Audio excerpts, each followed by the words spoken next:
DJs, you have all bought gear you didn't need. Some of this gear you thought was essential. Turns out, a lot of it was just a mistake. Every week I was downloading everything. Intro edits, extended edits, dirty edits of songs that should never see the light of day. Nope, I brought the hard cases. You brought the hard cases. In this episode of The Drop, Real Conversations in EDM, we talk about DJ live streaming gear you may have regretted buying. It's also for those who are aspiring DJs, want to learn a little bit about DJing. Now, I don't DJ, but I have two esteemed guests joining me, two Twitch artists that I follow, Shane Boehm and Kevin Fitzgerald, aka Dirtybriefs. We do a reactionary video from LaVonda Rocks. LaVonda is a rock star when it comes to this helping out this DJ community, and she's absolutely hilarious. Later in the video, after we talk about the gear, that we may have potentially lost money on, we chat further, and I learned two things about YouTube and Twitch I had absolutely no idea about. So stay till the end. It was going. Got Twitch streamers Shane Boehm and Dirtybriefs, Kevin, aka Dirtybriefs from Milwaukee. Shane is from Phoenix. I appreciate their time on this podcast, The Drop. Real talk about EDM. I don't even know the name of my full drop or everything. But okay, so we are going to do a reactionary video to someone who I've been in contact with and believes in what I do. And the topic is DJ gear that you regret buying. So let's see how much money Kevin and Shane has spent before on gear that they regret buying, but they've gone past that. And then so let's go. So the big reveal. Here we go. Let's see how the volume is. DJs buy gear. Sometimes it's obvious you should avoid a piece of gear. I mean, who buys a $4,000 rotary mixer when you're still learning transition? LaVonda Rocks, does anyone recognize her? Oh, yeah. Yeah, I know she is. Okay. She was the one that says, I know Dirtybriefs. I'm going to see him in Chicago. Shane, no mention of you yet. So, yeah, but she's going to be watching this. She's a good time. She's a blast. All right. Or a DJ controller you don't even touch. Oh, wait, that's actually pretty cool. Anyway, I've wasted thousands of dollars on DJ live stream stuff I barely use, and my biggest regret is so ridiculous, I'm saving it for the end. Here are 8 pieces of gear to avoid and what you should actually get instead. Item number 1, my first controller, the Tractor Control S2. Now, I don't regret buying it because it was trash. It just wasn't right for me. And look, Tractor isn't bad, although what is going on with Native Instruments? But here's what beginner me didn't understand. When you buy a controller, you're picking an ecosystem. You're picking software, workflow, and most importantly, whether that ecosystem will translate when you eventually touch club gear, if that's what you want to do as a DJ. See, I didn't think that far ahead. Over time, there came the realization that the industry standard is Pioneer or Alpha Theta. Clubs run on Rekordbox and CDJs as a standard, and I did not. So when I wanted to level up and play out or get booked beyond being a bedroom DJ, I was not just upgrading gear, I was relearning an entire system, and that friction cost me time. Time is the one thing you can't buy back. Now, which controller would I buy today as a beginner? The Pioneer DDJ Flex 4. Not because it's flashy, but because it's simple, it's solid for the price, and most importantly, it's close enough to club layouts that you're not painting yourself into a corner. Now, after that decision, I made another mistake that I think a lot of beginner DJs make. All right, so that is the first thing, the first gear ever bought. Shane, do you know what this deck is? Does that mean anything to you? Yeah, I have one. I let my daughter use it. It's was great for travel. Okay. Was it your first set or whatever you call it? My first set was back in 2001. So there wasn't a thing as controllers back then. I had original CDJ and a mixer. I bought my first controller in 2013. I actually I sold my CDJs. Yeah, it's basically a Flex 4 right there. That's the one. 400. That's the one that LaVonda is talking about. Basically, it's the predecessor to it. Yep. Yeah. That's magical. I didn't bust out the actual equipment and let's see if Yeah. that happens again down the line. So I mean, okay. So for a first thing, so how many upgrades have you had, Shane, since your first controller? My first controller I bought in 2013. But if I were to, anyone who's starting, I suggest the exact same thing. Get the same thing LaVonda suggested.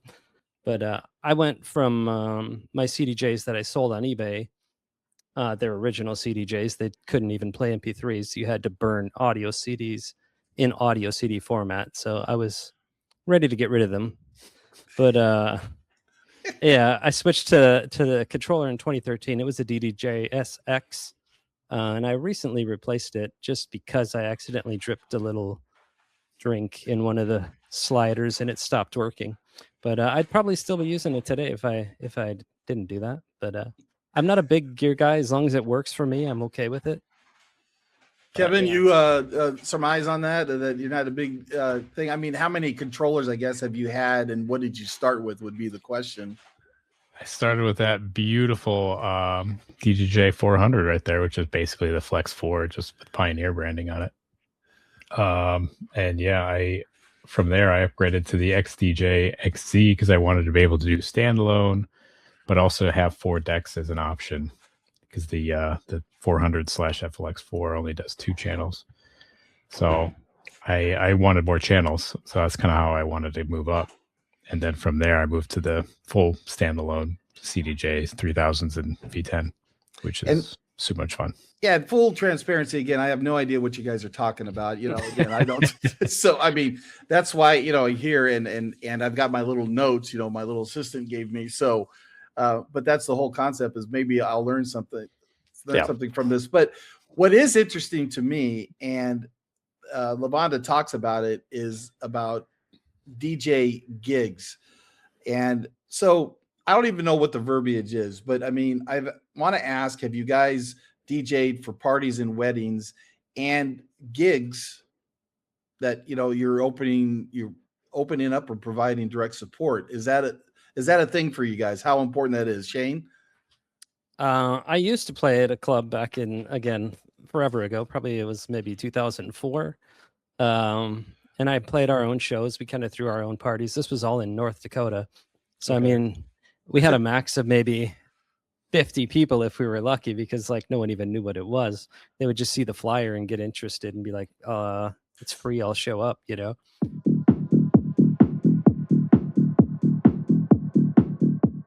But were you playing your down-tempo progressive organic house that you play now? I mean, were you busting that out at the North Dakota? No, I played trance and tech trance basically from 2001 till 2020.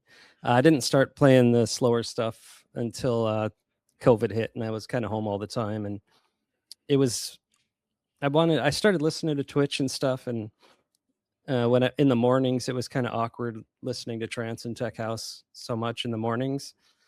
And I just kind of found the slower stuff and really clicked with organic house, and that's kind of been playing it since. All right, and Kevin? Yep, same. But I mean, more recently, as far as gigs and I'm sorry, I forgot my question already. I'm like 3 sips into my Jack on the Rocks, and I can't remember what the hell I said. But I guess getting out and doing the DJ parties and weddings versus having gigs. That's the question. Okay. Yeah, I mean, weddings, not for me. He's playing the guitar now. Isn't that great? Hey. You're doing good. Yeah, sounds good. Yeah. Let's go, I'm the best guitar player in the world. Yeah. Self-taught, no lessons. Thank you very much, Pop. All right. We'll be divorced in a year. Oh. Very good. Having the club venues is so much fun. Playing with other people on lineups and stuff is a great time. I think the first proper club show was actually D3, which is the same time I met LaVonda last year. So that was a good time. Otherwise, I have done other outdoor shows too with real people, and it's weird and fun. Okay. So it's just a good time. What I found living in Northern California, and I have so many friends that DJ, is that there are so many opportunities. We are fortunate, whether they're in the city or in Sacramento, but people get up to learning the DJ, and maybe it's only 6 months, and they're opening for Marsh or Simon Doty, and it depends on the collective that they're a part of, the promotion, to do them. But I'm like, haven't you have to do this for a couple of years? And then maybe it's just regional. Maybe there's not as many opportunities in Phoenix. I don't know, or in Milwaukee / Chicago. I know you're just down the street from Chicago, but these DJ friends of mine who this channel is for is, they're getting these gigs, and as long as they behave and make good music, and that's when Patty and I go see these artists, and there's many opportunities. I'm looking at the third line. Okay, Just Friends is coming, and it's about the friends. And on April 25th, we're going to the city for the artist Morton. Have any of you guys heard of Morton? Okay, nope. He's the headliner. He's the headliner, Morton, and it's at a beautiful venue in San Francisco. But it's who's providing the direct support and openers. There's 4 friends of mine that are playing. That's why we're going. Oh, okay, and this guy's playing. But anyways, so I progress. Okay, so we got the DJ stuff. Let's go on to the next, or the controllers and all that kind of fun stuff. So let me see what LaVonda has for us next. Yeah, so final question on this subject, Kevin. How much time do you spend on curating the songs that you just downloaded that you're ready to play for your next stream? Not enough. Add to stage. And I got to hit play. Where to go? Okay, play. Instead of fixing my foundation, I started hoarding music. Item number 2, record pools. I know it's not technically gear, but I still think it counts. So after I got my first controller, I told myself what I needed was more music, because the 8,000 tracks I had already collected was not nearly enough. So I signed up for BPM Supreme and then Zip DJ, because why have one when you can have 2? And again, both of those record pools are great. This is not about them. This is about what happens when you drown in options. Every week I was downloading everything. Intro edits, extended edits, dirty edits of songs that should never see the light of day.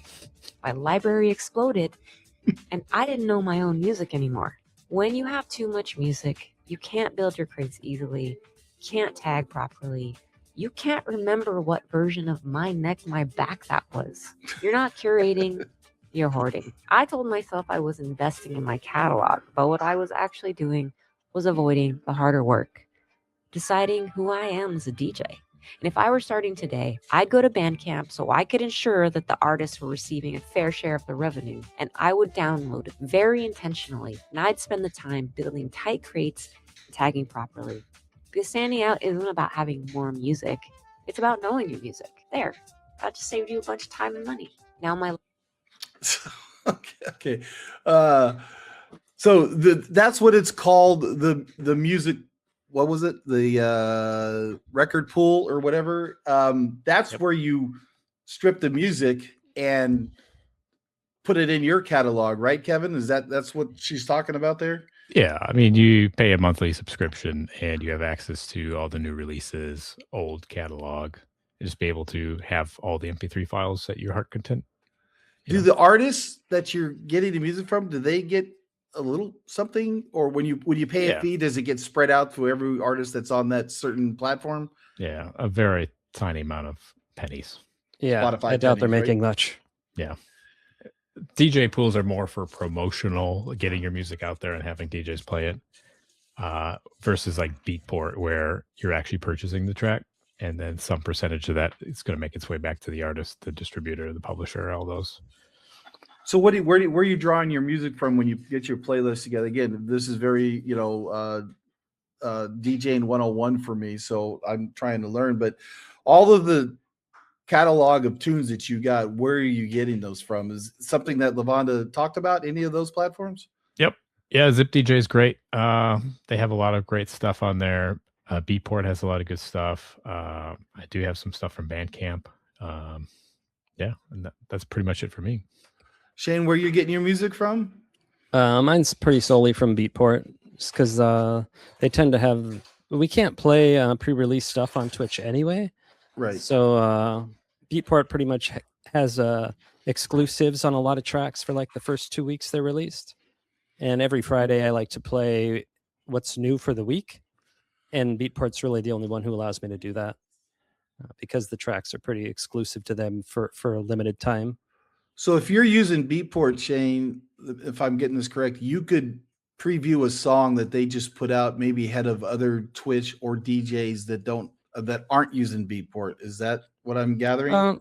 Well, they have samples of the tracks you can sample before it's released. So usually Thursday night, I'll go through everything because then they're released right at midnight on Friday. And I'll just listen to the sample, add it to a crate, and then I'll listen to the full track Friday morning and make sure it's something I like before I play it. But Kevin, is your catalog just like so far deep that you don't have enough bandwidth or whatever? I mean, are you ever deleting songs like I'm never going to play? No, it's just like old vinyl. You're just not going to get. I know there's going to be a moment for that. Right. So LaVonda definitely has it right. I mean, I have like 15,000 tracks or something like that in my collection, and it's growing every week with new releases and everything.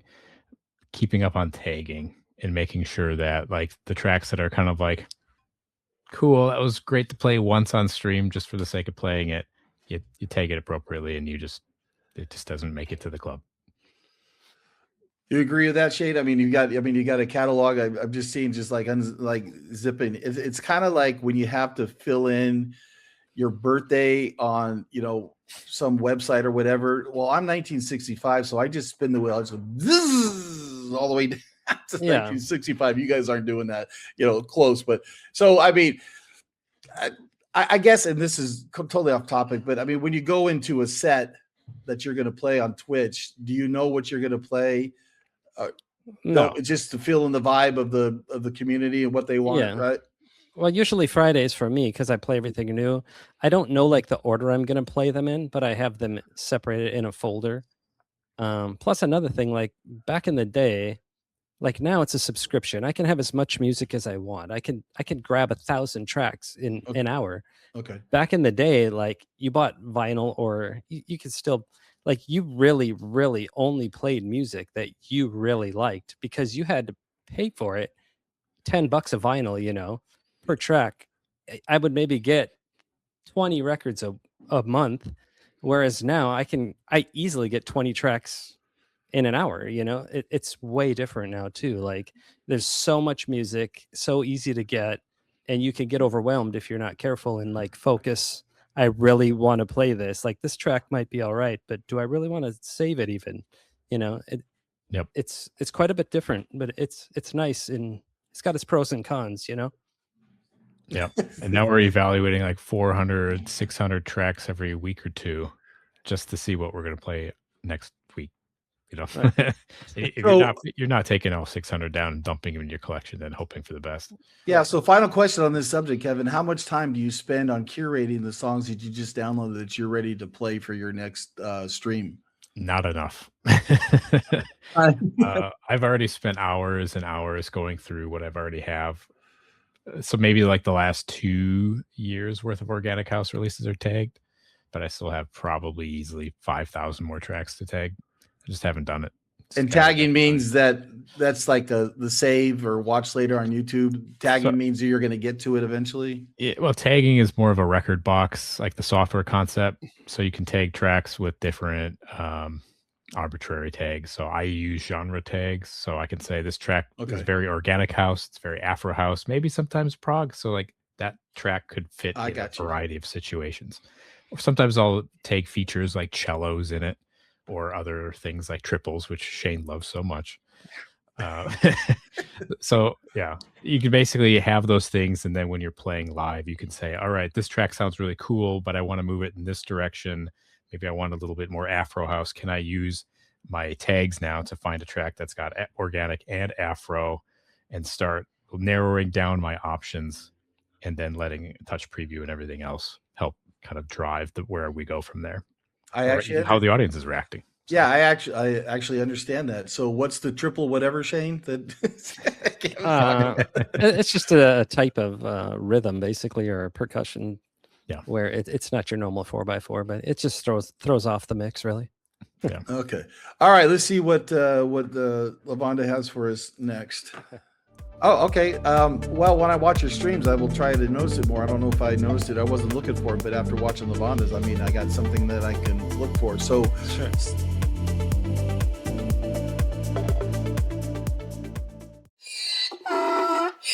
The library was a mess, so naturally, I distracted myself with another purchase. Item number 3, the flight case. Do you ever solve a problem from your old life in your new life? Well, that was me.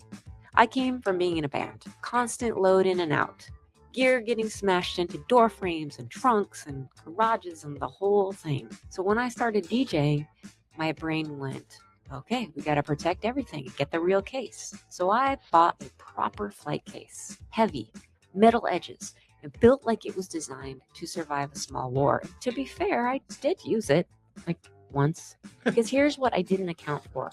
I wasn't gigging 3 nights a week anymore.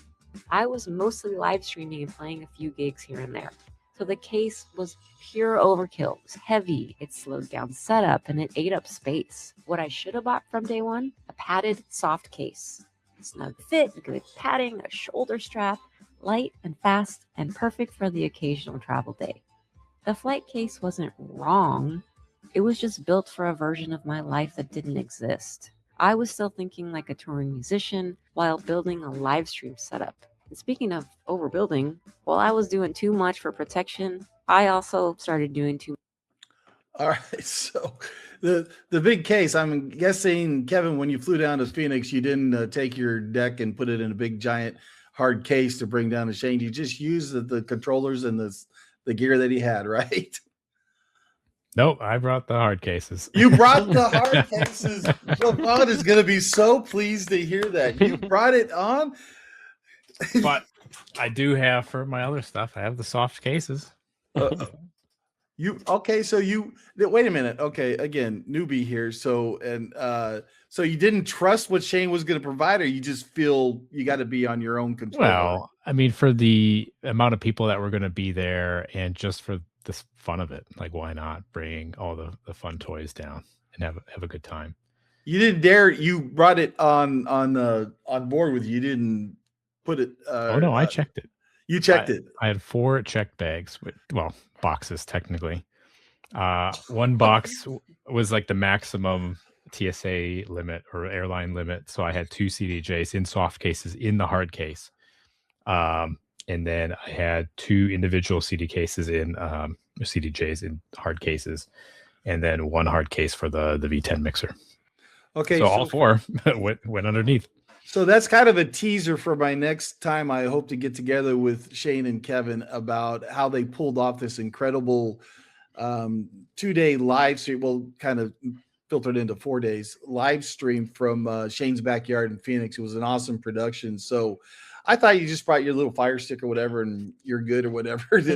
Kevin can't travel that way. So that'll he did last year. Last year he did. Yeah, last year we did. So Shane, any reason for you to have these big giant hard cases? Are you taking your gear anywhere else? I go nowhere. No, since 2013 is kind of when I decided, I enjoy playing on Twitch, playing from home. I don't need anything.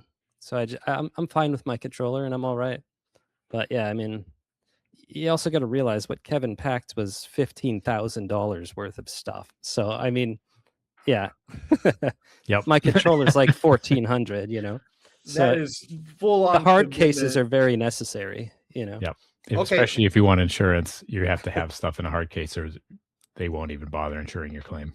Yeah, I can see LaVonda because, she's having guitars and amps and all that kind of stuff. She's got to put her guitar in the hard case and she's touring. I don't know. I mean, hopefully I'll have her on my podcast and I would like to know what kind of, music, rock and roll and who her guitar hero was and stuff like that. So, all right, let's see what she's got for us next. Let's go add to stage and you're up, LaVonda. Too much for production. Item number 4, the cheap slider cam rig. Have you ever watched a bigger DJ doing something and think, that's it? That's the missing piece. Well, that was me. I would watch these bigger DJ streams and their camera would glide across the decks, smooth and cinematic and polished, and it looked very fancy and expensive. And I thought, okay, that's the level I want to be at. So I bought a slider, a cheap one, because in my mind, a slider is a slider. What I didn't account for was that their slider was motorized and professional and part of an actual production system. Mine was crooked, slightly shaky, and needed constant babysitting. Every stream turned into, hold on, chat, technical difficulties. And here's what I learned. When you're a top DJ and streamer, production enhances your presence. But when you're still building, production can distract from it. The slider didn't increase engagement, it increased setup time. And eventually it broke anyway. If I were starting today, I'd skip the slider and I'd do one clean wide shot with the camera I was using and instead focus on getting a good key light, like this one from Elgato or this one from Newer, because good lighting will help your cheap camera look expensive. Poor lighting will make your expensive camera look crappy. And while I was busy copying production choices from bigger DJs and streamers, I copied something else too. Item number 5. So, you guys both got pretty nice setups at your home. Any sliders in the mix there, Shane? Yeah, my background camera is a slider. Oh, okay. It slides basically from behind me. It shows the whole studio basically. Was it, on the expense from cheap, like LaVonda says she does, to like, full on production, you kind of got the middle ground on what you paid for her slider? It's basically the full production version that you would, you're going to like 400, and then if you go super pro, you're going to like over 1,000. So it's like the high end prosumer market, basically. Okay, Kevin. Yep, I've got one. You basically got the same one I do. I've got the same exact one that Shane does. Oh, okay. Well, when I watch your streams, I will try to notice it more. I don't know if I noticed it. I wasn't looking for it, but after watching LaVonda's, I got something that I can look for. So Sure. Sliders is a good thing. It worked for these guys, LaVonda. It worked. All right, what do we got next? But you definitely don't start with a slider. Yeah, it's not necessary. That's what she's saying, just right? An added bonus. Right. Right. You start with a good clean shot and you add as you After. see fit. And again, you don't need all the bells and whistles if you're starting off. It's about, getting in the community and engaging in the community, which both of you guys do. That's what makes the Twitch stream excel. And I remember, getting on with one-to-one and Justin and him, teaching, always getting in and saying hello to everybody. And that's when I learned about Twitch. So then he stopped streaming. I had so many Twitch streams, Patty and I, we were spending all kinds of money on it. So we kind of backed off once Justin started. Now we're kind of getting back into streaming. So I think I only subscribed to you two and one other, and then Bootius is coming back online. I don't know if you guys know Bootius, Christopher. Yeah. I enjoy his morning with his ass. I tell him, and his and the horse. So I'll be subscribing to Bootius. I like his music, and again, it's the music that you guys play. That's the big thing. So, yeah. All right. Is he at stage? What do we got?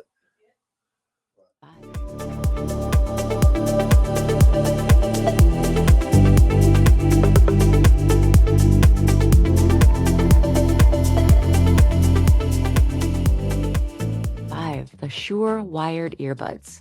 I watched pro and touring DJs rocking the in-ears and I thought, that's the move. And selfishly, I was tired of my hair getting smashed by the headphones. Either it was flat on one side or I had to wear it up and I can't work in these conditions. So I bought the Shure SE215 Pro wired earbuds. And again, nothing wrong with them. They're great if you're on a loud stage or monitoring in a club environment, or if you have wedges blasting at you. I was just in my house and they were so uncomfortable, and I never got the bass response I was used to with my V-Modas. The in-ears were not solving a real problem. They were solving an image problem. And if I were starting today, I would use comfortable over-ear DJ headphones like my personal choice, the V-Moda Crossfade, or the very popular Sennheiser HD25s, or maybe the III TMA2s. Now, after copying the pro streamers' camera moves and their in-ears, I decided my stream needed one more dramatic upgrade. So the talk is about headphones, and I got look at these hot babies. They're $20 Philips headsets. That's all I got. Shane, about how do you respond to the in-ear stuff and the headsets and stuff? I don't know. Is it maybe more for gigging? I can't even remember. Do you guys even wear them when you stream? I don't know. Yeah, I have in-ears. I use these ones. I actually bought the same Shure ones she mentioned, and these are like $20 China ones. And I found these ones to be way more comfortable and actually sound better. But I also have I typically use the Sennheiser HD25s that she said. They're very common to use just because they're very accurate and sound-wise. It's very easy to hear the mix. If things aren't lined up, you tend to hear it a little better than headphones that were more designed just for sound and bassy and whatever. But I don't really have an issue as long as they're comfortable.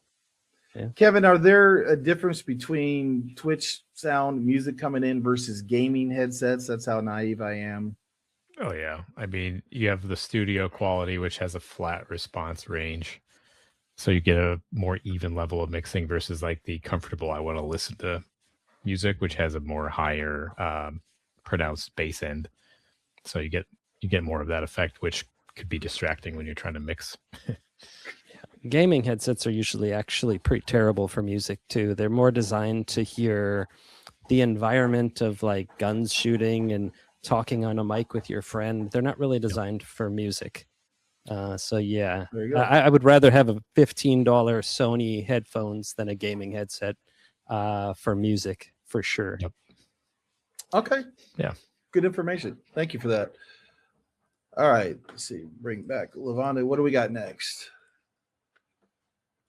Atmosphere. Item number 6, the cheap fog machine. I saw DJs with haze in the background and beams of light cutting through the air and everything looking dramatic and moody, and I thought, that's it. My stream needs atmosphere. So I bought a fog machine. A cheap one, because damn, this whole DJ thing is getting expensive. And first of all, cheap fog does not look cinematic. It looked like I was hotboxing in my studio. And second, it was inconsistent. The remote never worked. Sometimes it barely puffed, and sometimes it blasted like it was auditioning for a haunted house. And then the grand finale. It caught on fire. It was a small fire, but still it was a fire. And if I were starting today, I'd skip fog until the fundamentals are locked and your space is actually ventilated and safe. If you want atmosphere, start with OBS filters that can change the look and feel of the show before you start pumping mystery fumes into your house. Because you can't build atmosphere on instability. And speaking of instability, all right. So, I don't fog machines or just the whole atmosphere. I mean, both of you, I enjoy, the atmosphere in the studio that you have built. Shane is amazing. It's one of the best I've seen. And Kevin, yours too. I know indoor, but when you're outdoors, I love, we love water. We love the lake and stuff. And so we've talked about it. And when you throw the drone up there and stuff, but anyways, kudos to you for the atmosphere that you take. But I don't think a fog machine's a part of it, right, Kevin? I mean, technically. Shane's laughing. I've got one right here. I have one in a closet as well. Yeah. But so you both bought one. You both bought one. Kevin, do you bust it out of it? The only time I used it on stream is maybe 3 times now out of how many years? 4.5, something like that. I don't know. I've used it for Halloween streams where the entire vibe was curated to be dark and spooky with weird lights. Yeah, Patty's cooking dinner in the background. I go, I bet they say Halloween. You were right. Yep. Halloween is the big time that you see those things where you just like add to the atmosphere. I've used that outside on the deck when I've had guests over just to add a little something. It's been fine, but it's not something that I'm going to do a lot. They're not terrible pricey, so it's not like a big waste, right, Kevin? I mean, as far as I have like maybe $150 or $200 one or something like that. It's fine. Shane, have you implemented the fog machine before? I've never used it. I actually bought it back when we got married in 2012 because we used it because we had our own reception here at the house. So we used it for that. I mean, the fog machine is really designed to see lights you can't see without fog, like lasers or beamed lights. All of my lights are LED lights aimed at the wall. So you'd probably actually see them less if I had fog, and it would kind of defeat the purpose for me. But Yep. That's what fog is really for, is to see lights. Basically, my lights are shined on the wall. If you're shining a light in the middle of the room, that fog kind of acts as a wall. Like it gives the light something to reflect off of. So it matters what kind of lights you have. So if you have lights like a can light at a band, if they didn't have fog, you would just see the white bulb and you would not see the beam of light without fog. Like you need that fog to see the light. But yeah, and I'm learning the relationship, and I'm just using my iMac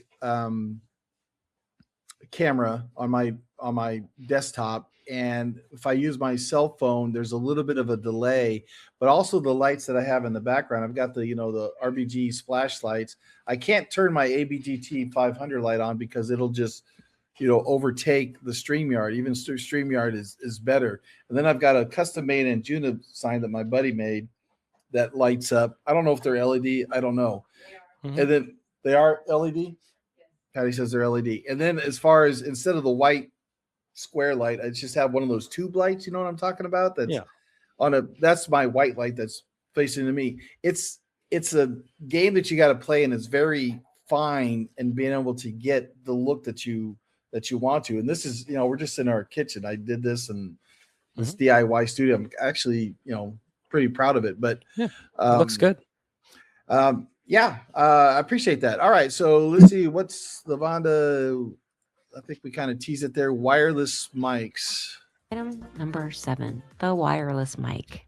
You ever see a DJ with insane energy and think, when I grow up, I'm going to be like him? Well, that was me watching FourGuard, one of the most high energy DJ streamers out there. He is moving, he is hyping, he is pacing around the stream like it's a live show. He's doing it with a wireless mic, and I thought, okay, that's it. I need freedom. So I bought the cheap wireless mic. Here's what I didn't account for. When someone like FourGuard goes wireless, it works because his audio chain is dialed and he's using quality gear. When I went wireless with my cheap mic, dropouts and random interference and the chat typing the most terrifying sentence on earth. You're cutting out. When your mic is unreliable, your confidence drops. Talk less. Hold back. Stop moving because you're waiting for the signal to disappear. So instead of giving me more energy and freedom, it made me feel smaller. And again, the gear wasn't the magic, the skill was. If I were starting today, I'd prioritize a stable wired mic setup. I've been using the Fiveline K688 for years, and I made a video about it. I'll link it if you want to check it out. Get a boom arm, a decent mic, and set it and forget it. And now for the most... So the mic situation, if I recall, I had notes here. Kevin, you don't use a mic. You are completely... You don't talk. I've got a mic. It's right here. I know, but I mean during your streams, I don't know if that's intentional that you just want the vibes to go. Is that what you're thinking? Okay. On brand. I'm not a yapper. You don't want to listen to me, Matt. You want to hear the music.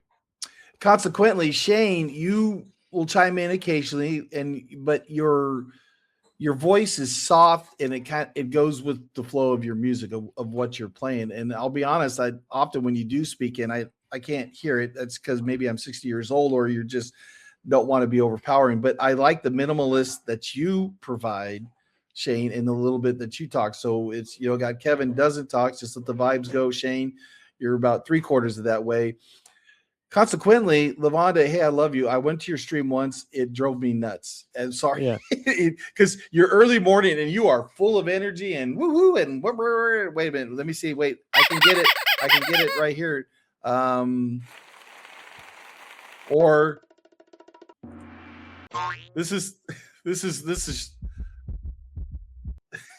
that's LaVonda. She got all these sound effects and everything. She's on top, and it's like early in the morning, and I get it because she's a school teacher.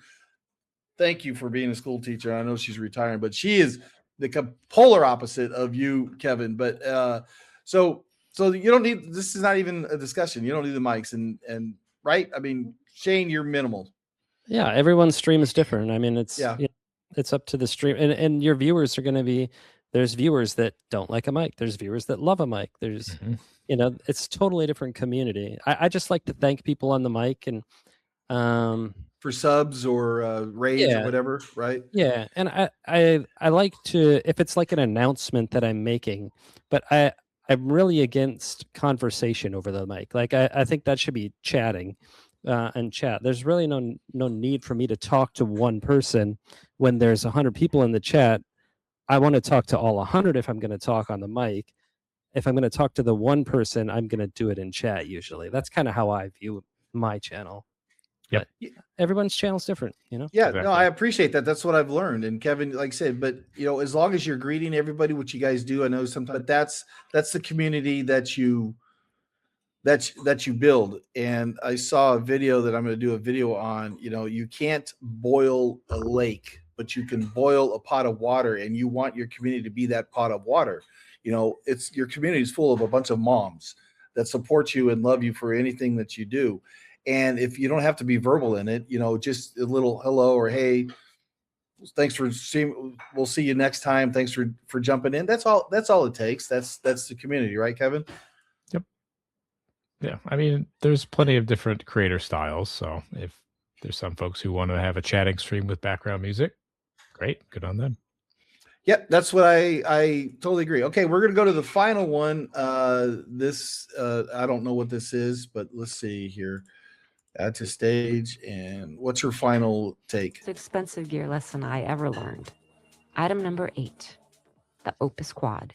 After the tractor phase, I upgraded to the Denon Prime 4, and I loved it.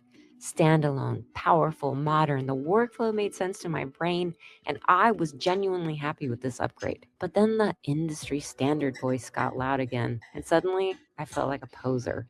It was like being in the 4th grade when my mom bought me the Kmart sneakers instead of the Reeboks. Been there. Technically fine, but socially, not so much. So even though I love the Prime 4, I bought the Alpha Theta Opus Quad.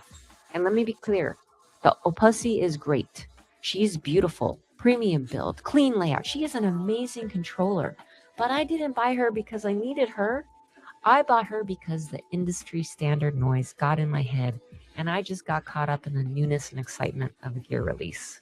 And here's the thing, I still prefer the Denon Prime 4, and I'd switch out the Opussy, but I broke one of the faders on the Prime 4 and haven't gotten it repaired yet. The Opus taught me an expensive lesson. Sometimes you don't upgrade because you've outgrown your gear.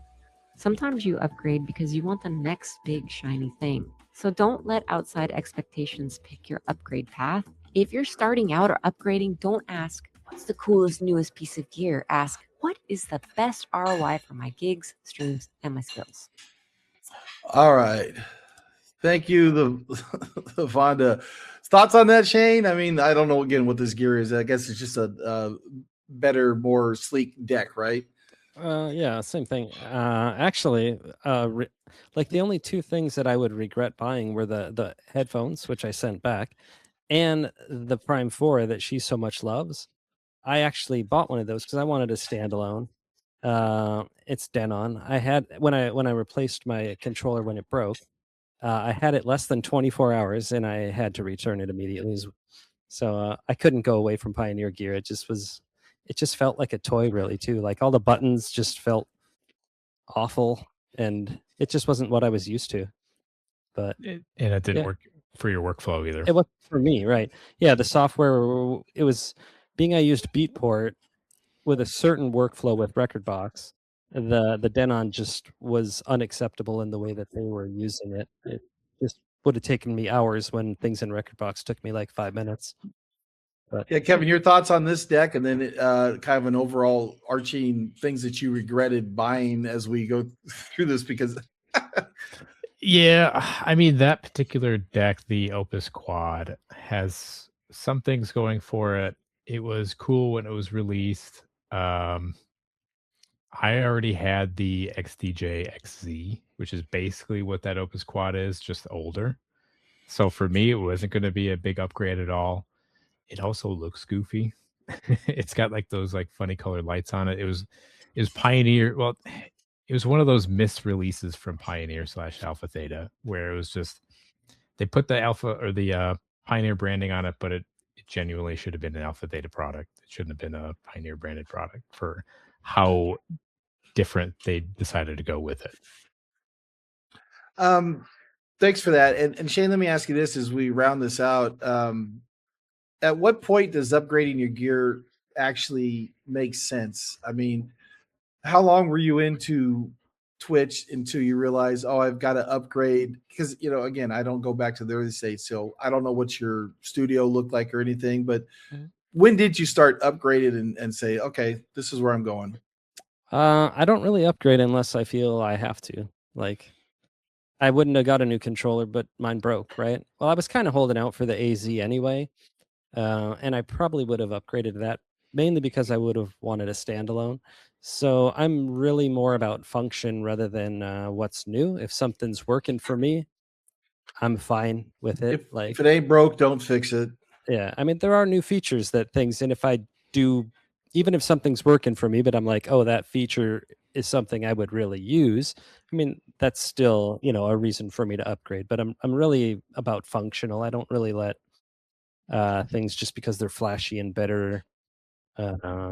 It's got to function for me better before I'm going to buy it. But would it be any different if you were, again, the naivety, right? Would it be any different if you were out gigging or producing your own music that you would feel that you would need to upgrade anything what you currently use? Yes and no. I mean, as long as you're using a Pioneer controller, you should be somewhat familiar with the Pioneer stuff. But if you're gonna go gigging, you definitely want to be using something Pioneer. Even if it's a DDJ 400, you're going to be better off going to a live gig where they're going to have CDJs than if you were using like a Denon. But all in all, it's the same thing. You got play pause, you got highs, mids, lows. If you have the basics of DJing, you should be good on any gear anyway, at least decent. You're not going to be doing crazy effects and stuff probably, but you're going to play the vibe for the crowd. You don't need that anyway. It's about the music you choose. Yep. It's really about the music you choose, like not the gear. Yeah, I mean, Kevin, with my friends that are opening up or providing direct support at some of these gigs in Sacramento and the Bay Area, I mean, they're going to want to know what the controller or the DJ gear that they're going to be playing on versus what they play at home, and they're just going to have to do it because they're not going to put it on a plane or bring the hard case or bring their gear, right? They're just going to have to use what the venue has, and the more they play, they understand what venue is. If we're going to this venue, oh, well, I got to do this differently. Oh, okay, that's my deck. I got it. Right, Kevin? Well, I mean, it also depends on who's playing. If you start bringing in promoters who are bringing in different artists, they're all going to have different gear on their rider. So some are going to have a different mixer than others. So if you know how to DJ and you have the skills, you just have to remember that all the gear is the same thing. It's just different. As long as you know how to DJ. Widgets, right? Different widgets. Same thing, but different widgets. If you know how to mix and you know how to track select, DJ equipment is just tools to do the same job. Shane, what are you telling them to spend that $1,000 on to get started? Yeah. And LaVonda, shout out to her latest video, she wanted to learn how to spin vinyl like in the 80s. So back to when I was, in high school in the 80s and stuff. And she gave a proper shout out to the old DJs, that did the actual record, all that kind of stuff. And I had commented that I wasn't into that. I was into rock and roll in the 80s. And she said the same thing, but I want to give I'm glad you gave proper due to these DJs who did spinning in the records. And it's amazing that she gave a little bit of a history on what they did in spinning the records and how they transitioned and all that stuff. It's really fascinating. So you guys got to give that video a watch. I mean, but Kevin, from the same thing I asked Shane is that when you started, did you upgrade? Was there a level that, okay, I think I need to upgrade a little bit of gear, or like Shane thing, it wasn't necessary. It was all functional. I'm good where I'm at. I mean, I am an overthinker, so I will overthink a purchase for weeks, months ahead of time and like really figure out whether it's going to work for me or not. I'm not going to go impulse buy something just for fun. But like for me, I started out doing like DJ sets on Twitch through Minecraft events. And then that turned into building Ableton live sets. And then it was kind of like, this would be cool if I could do this live where I could just use the controller. And that's where I ended up with the DJJ 400, which is a $300 controller, something like that. So it's not a heavy investment. And if I got sick of it, I didn't like it. Oh no, $300, I can live with that. Go sell it. And then, yeah, from there, I liked it so much. I wanted to increase my skills in what you could do. So I wanted 4 channels. I couldn't do that with the controller I had. So I also like the idea of having more of a portable thing that you could bring to the beach or have some friends over, do some stuff. So Okay. got that XZ. Just so you go from 300 to like 2000. And then from there, I wanted a more modular. I can replace one part instead of the whole kit. So then it grew eventually to what, like 15,000, whatever it is. So Yeah, and for me and for a few of the viewers, what does 4 channels mean versus 3 channels, 2 channels, or 1 channel? it's how many different audio tracks you can have going at the same time. And then you're transitioning to them and doing the Yep. fade out, fade in. Yeah. Like for me, I like layering a whole lot of tracks or loops together to just kind of create like more of a consistent experience across the whole set.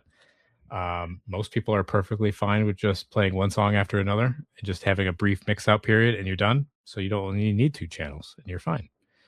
But being able to have more gives you more options, even if you don't necessarily need them every set. But you didn't overpay for that. It's all functional. It's worth the price that you paid For me the, and in my workflow, yeah, I love everything. I have no regrets about the expensive stuff that I bought because it's just so much fun to use. It works for me. Yeah, and you can't make money. Like yeah. the only reason to do it is for fun or somewhat, marketing. Yeah, and all of that revenue is going straight to the distributors. So let me ask you this: the final question. Then, Shane, if someone's watching this and they're considering getting into DJ or Twitch and whatever recording, this may be a tough question, but okay, I've got $1,000 to spend. Shane, what are you telling them to spend that $1,000 on to get started? This is just for DJing on Twitch. Yeah, we'll just keep it simple. They're not going to be out gigging. They Yeah. just want to get started. They love the community. They love the aspects whether they're doing on YouTube or Twitch. But I've got $1,000 right now. I can get going. What are they spending it on? Probably the Flex 4, which is I think it's like $250, $300 controller. And then the cheapest DSLR you can probably get with a cheap lens. And I guess you'd probably be out of money right there at 1,000. But what's a DSLR? I'm sorry. Or just a mirrorless camera. Oh, okay. Yeah. Yep. But high quality camera. Yeah, because you're in low light basically all the time. Likely, right? Yeah. And so webcam is very obvious that you're using. I mean, your camera looks pretty good, and you're using a webcam, but usually it doesn't. So I mean, the lighting is and then lighting, which you can do lighting really cheap. You just need to learn how to do it. There's a lot of people where they're just throwing their webcam up and throw some lights in the background and you're good. And that's really not the case. Yeah. Just a computer screen as a fill light. Yeah. Yeah. The white light up here. So I think I've got it. I don't think I've, this Plosion, this thing for Plosions, it doesn't work. You see here this is kind of the cheap version on it. And then I've got, something to put my iPhone on, but I can't film with my iPhone because my audio is off just a split. Right. So that's why if I'm doing a regular video, then I'll use my iPhone or just a screen share. I use Clean Shot X to share my screen and just talk about. I don't go into StreamYard. But if I'm in StreamYard, I have to use my iMac with the fine microphone, and then it's on point. But I thought, I can get 4K. Well, if I'm in 4K on my iPhone and it's off just a little bit, the audio. If you guys aren't on 4K, it doesn't make a difference, right, Kevin? No, I mean, we don't stream in 4K anyway. You're streaming in 1080p. Right. If you're streaming above that, it's just a waste. It's a waste of bit rate. Okay, so what I'm going to do is I'm going to go to the I'm going to still record this, but I think that's the end of the video, and I appreciate you guys being here. This was a lot of fun, and whether I learned anything, I don't know. We're not having a quiz about this, so that's okay. But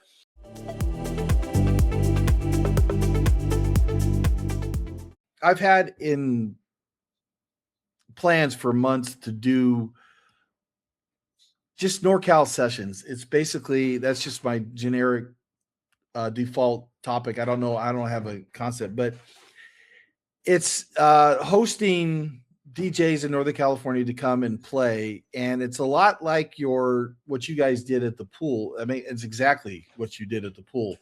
A casual feel, and a chance, or I'm checking with some wineries and I'm checking with some venues, but it's a chance to just have a casual get together. People, DJs playing. I can interview the artists. I can interview the the guests, kind of an invite only, just a chill thing, exactly what you had at the pool. The overall question is that can I take your streams that you do on Twitch and house them on my YouTube channel? So this is kind of a two-part question. So Shane, can I take your previously recorded YouTube streams and put it on? And then I'm asking you, why don't you use YouTube? So a two-part question. I'll ask you first, Shane. Sure, you can use my stuff. I don't mind. Then just link to me. The reason why I don't put my streams on YouTube is because I'm pure lazy. That's all. Okay. That's about it. That's the point I'm trying. I want to build something to where, okay, you don't have a YouTube channel, but I do. It's okay. So Kevin, it's the same question. I could take your streams, you could send them to me, and I could put them on this YouTube channel. And why don't you use YouTube? I know there's the copyright thing. You can't make money on it. It's exposure. Exposure doesn't pay the rent. I get it. We both have YouTube. We just don't upload to them. I have like 4 sets up there. Yeah, it's hard. It is difficult, right, Kevin? It's not that hard. I mean, it's not hard. We're just, yeah. Well, the problem is I have 30 terabytes of video that I've recorded over the last, 4 years that I just have. Some of them are up on YouTube. I mean, there's my link to my YouTube channel there. I actually uploaded like 3 VODs just this week. I just haven't published them yet because I haven't put the track listing on them. But like I have a mountain of backlog to get through and actually upload. And I put stuff on YouTube. I put stuff on Mixcloud as well. So they'll all make it there eventually someday. But when the issue too is monetization. If you post any of this music content on YouTube, your availability for where your videos will reach might go down. There's a lot of Belarus and Russia that will get your video blocked from those regions. Yeah, and you can't make money. Like it's the only reason to do it is for fun or somewhat, marketing. Yeah, and all of that revenue is going straight to the distributors. So the moment you have any of that in there, you're kind of done. Your hands are tied. Yeah, I'm not going to ask how important it is for you guys to make money. That's not what I'm here for. But yes, it's copyright claims, and again, it's a copyright strikes if you're playing Taylor Swift. But I don't think you guys are spinning Taylor Swift, right? The big corporate outs. That's going to be a copyright strike. Copyright claims are fine, and usually, it's the Belaruses and the Russians that don't take it, and it's more for the exposure. I get it, but then my favorite saying. You can't just put music on YouTube. You've got to put human interest stories and get to know you. And it's my idea of NorCal EDM is not to so much ask about, where were you born? Where were you doing? It's to get to know the artist. That's the context. This separate channel would be just DJ mixes, but I would also throw in, hey, if you want to get to know Dirtybriefs or Shane Boehm, go to this channel and we will talk about the human interest, who they are, because that's what really drives some of these YouTube channels. And there is a mix I wanted to share with you. I just, it comes up in my algorithm naturally. And this kid from La Jolla had 323 subs, and he was streaming with one camera with in La Jolla down in the San Diego area with the beach in the background, only one camera. In his title, he did the title right, Melodic House featuring Tin Liquor and Rufus the Soul. So that might have been searchable if anyone's typing Rufus the Soul in it. He had 64,000 views on this hour-long recorded stream in like 2 weeks, and his subs doubled. Now, he's not going to make any money on it, but it's just maddening how some of these streams just get out there. So if I can do that for you guys and take your streams and put it on this channel, and it gets a few views, people are going to know, they're going to join you on Twitch because that's where your main platform is. So my question to YouTube, I'm team YouTube. I don't do Twitch, but the idea is to use this channel to house your streams, right? Yeah, I mean, it's a great idea.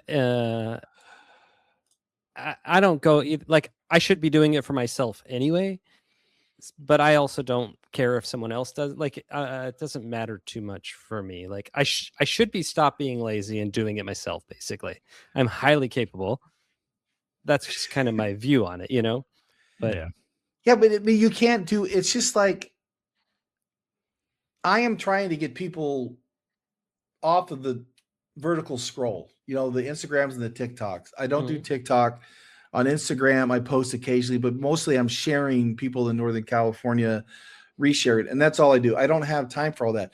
Now, when I'm done with this video, StreamYard will give me nice vertical clips with the captions and everything that's fluid. And I could definitely throw that in to Instagram. We don't have time to do it all. So what I'm offering is I could do it all for you. Just take your stream, put it on YouTube, and then I collaborate with you. So now your YouTube channel shows that you're being active, but it's a collaboration because that's a new feature that YouTube provides. And again, I went back to check, and maybe you just haven't uploaded. I went to you guys' Twitch channel because, again, I want to do another podcast with you guys talking about how you pulled this DJ stream off in Shane's backyard and get deep into that. But the video is not there. I was going to grab some, just screenshot and grab some B-roll. we can't. Twitch doesn't allow us to have VODs because of licensing. We can't. Okay, that's what I was gonna. That's what I was gonna ask you. You can't. Okay, let me. So any of your past streams, you can no longer have. So all that footage, that's all gone. You don't get. We can't even have clips of like 5 seconds of a stream. Both Kevin and I both save our streams. I have every single stream from 2021 on there on my hard drive, but nothing on Twitch. They are gone. Okay. That's what I learned. But so for purposes of me doing a video, if we get together and we talk about the buildup, you've got video that you could share with me that I could use as B-roll to throw over, even though it's not on Twitch, right? Correct. Okay. That's good to know. Yeah, I didn't know the parameters or the laws and things of that nature. That's why I was going back to past streams. I thought, was there a time that I could view past streams if I wanted to, Kevin? Last August.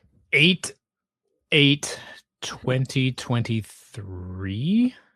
Okay. Because that is when the DJ program launched.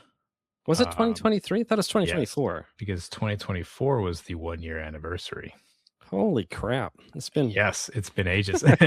So since 8/8/23, that is when we lost the ability to have clips and VODs. And restreams that you could go back and view? No, yeah. That's a VOD. That's a VOD. Yeah, that's a VOD. Okay. Yeah, video on demand.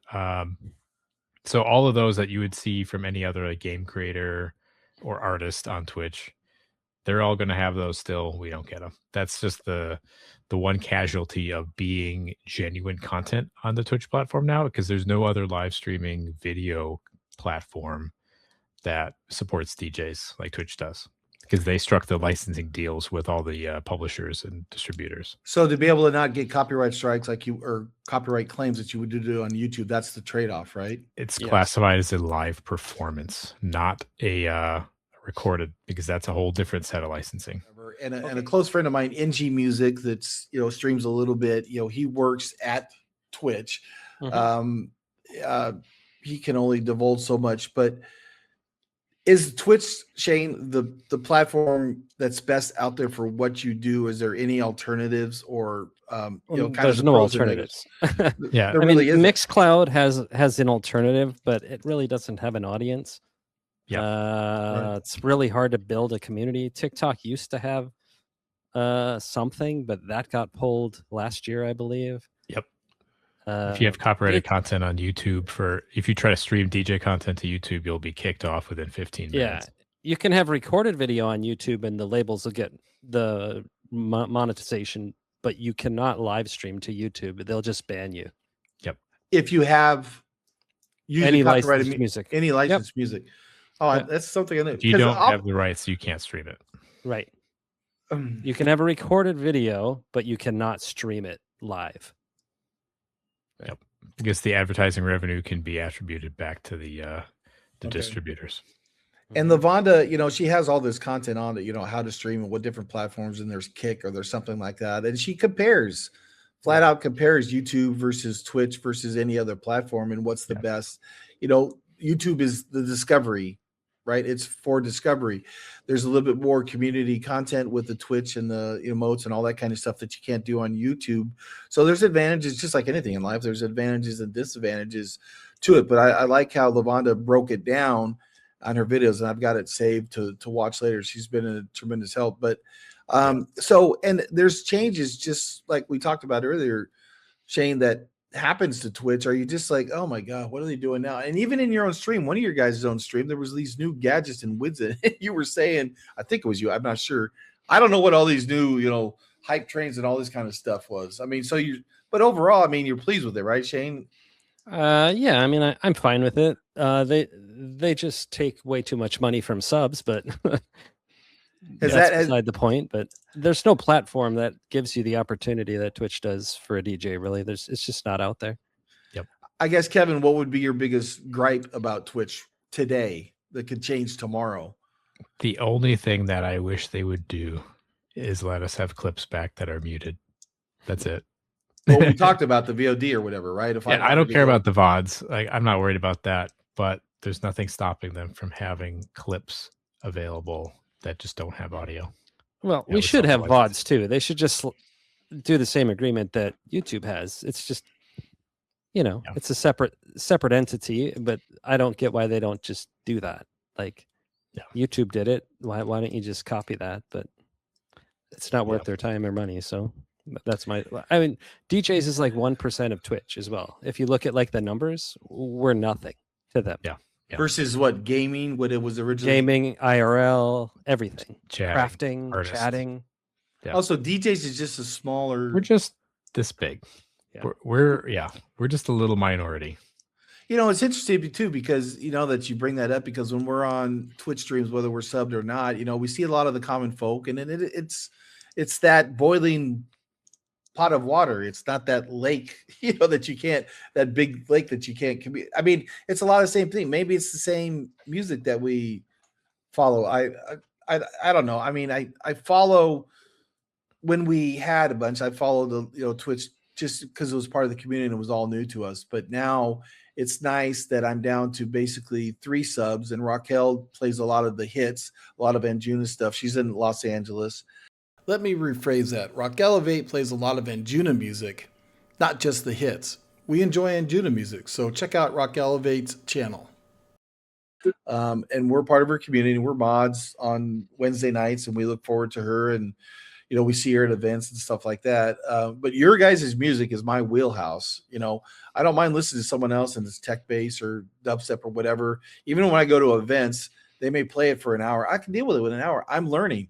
And the music that you guys play, it's all stuff that I like, and it's a lot of it's new to me. So I will look it up and say, oh, this is really good. So it doesn't have to be under the Anjuna catalog, which, Patty and I are still kind of new to this. So we haven't really stretched out beyond the Anjuna catalog. There's enough there to keep us satisfied, but it's always good to listen to your guys' music and learn. And I think I learned a Herman Catano from you and through Justin, and who's the one with the clouds that does the All Day I Dream? Lee Burridge? Lee Burridge. Yeah. Mm-hmm. Patty, Lee Burridge that we saw. What did we see at Golden Gate? Was it Lee Burridge? What? And Double Touch? Oh, yeah. Lucky. And Lee Burridge. But who did Pixie just open up for recently? That has, I think you got your cloud emote, Shane, reminds me of All Day I'll Dream. That's what it is. I think you said you got it from that, right? Yeah, it's an album cover. I animated an album cover, one of the All Day I Dream covers. But that's Lee Burridge's record label, basically. Okay, there's an artist in that All Day I Dream that our friend Pixie lives up to. Her Taylor's her name, but goes by Pixie. She opened up for, and it was like a dream. Well, she opened up for Darude at a local joint in Sacramento. I know that's more heavier or trance stuff, but it's not Lee Burridge that she opened in some. Anyways, okay, I digress a bit, but this is driving me nuts. It's our friend Pixie from Northern California who plays Organic House. It was Sebastian Leger that she provided support for back in December. It was fascinating. But that goes back to the point to where these DJs in Northern California, they have many opportunities to provide support or opening for them. It's crazy. And it's, again, I'm there for them. So anyway, so I will end it on that. I just, I appreciate your time, and I know you guys aren't Northern California based, but that's okay. This is going to be a good podcast, and I hope to do 2 more with you if you have it. On my next podcast with Shane and Kevin, we're going to talk about how they pulled off this 2-day live stream and what goes into the production of such an epic event, which will be extremely helpful for those streamers maybe wanting to have a similar live stream. And this moment of the stream was probably the most epic moments I ever recall on Twitch, any Twitch stream, for me anyways. Now, when we get together to do this podcast, that's undetermined as of yet, so make sure that you like and subscribe and hit the bell notification to be notified when this video or podcast comes up. Oh, I know what I got to ask. Can I text you guys instead of having to worry about Discord, for God's sakes? Jesus, Christmas. Do you guys accept text? Discord drives me nuts. Discord? It's the same thing. I love Discord. Because you install it to your phone. I have Discord on my phone. I have it on my phone, but it doesn't make you guys respond any quicker. For God's sake. Text won't either. Yeah. Text won't either. Okay, that's what I got to know. With that, I bid you adieu. And again, I appreciate your time. Really, honestly, do. Patty and I, we really appreciate it. And I'll be sending out the final version. I'll be editing and cutting it down and try to make it to about an hour and all that. Any questions? All good, guys? Sure, All good for me. All right. Keep doing your thing. Appreciate what you guys do, and I'll be in touch. And again, thanks for your time. Have a good night, guys. Thank you. Thanks. See you, man. See you. Bye.